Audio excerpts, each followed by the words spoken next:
একটা বাটির মধ্যে 1 tablespoon chilli sauce, 1 tablespoon soya sauce, 1 tablespoon vinegar, 1 tablespoon tomato sauce সবগুলো একসাথে মিশিয়ে নিতে হবে।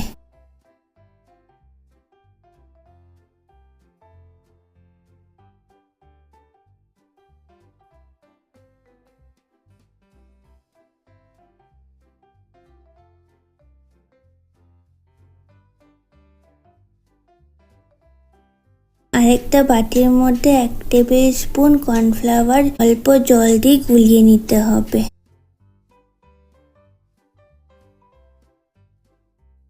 সয়াবিনটার মধ্যে একটা ডিম আর 1 টেবিল স্পুন কর্নফ্লাওয়ার দিয়ে মেখে নিতে হবে। আমি তো একটা কথা বলতেই ভুলে গেছি, আমি তিতলি। তোমরা যারা এই ভিডিও দেখতো তারা চ্যানেলটাকে সাবস্ক্রাইব করে দিও আর বেল আইকনটিকে টিপে দিও। বন্ধুদের পাশে থেকো।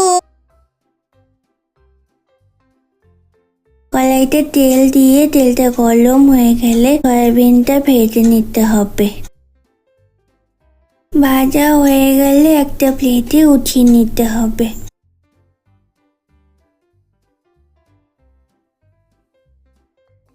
ওই তেলেই বাটা দিয়ে কাঁচা লঙ্কা, রসুন আর পেঁয়াজ দিয়ে ছতে করে নিতে হবে।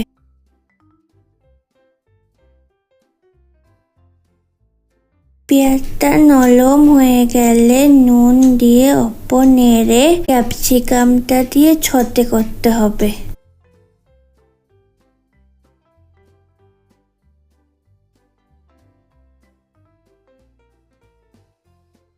তারপর টমেটো দিয়ে সবগুলো সবজি মিশিয়ে নিতে হবে।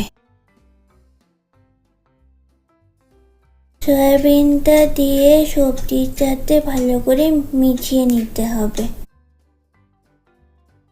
সবজির সাথে ভালো করে সয়াবিনটা মেশানোর পর আগে থেকে মিক্স করে রাখা সসগুলো দিয়ে নেড়ে ব্যালেন্সের জন্য চিনি দিয়ে ভালো করে মিশাতে হবে। কর্নফ্লাওয়ার দিয়ে মিক্স করে নিতে হবে। মাখো মাখো হয়ে গেলে নামিয়ে নিতে হবে। আর একটা কথা বলবো, চাউমিন, পোলাও, ফ্রাইড রাইস সবের সাথে দারুণ লাগে।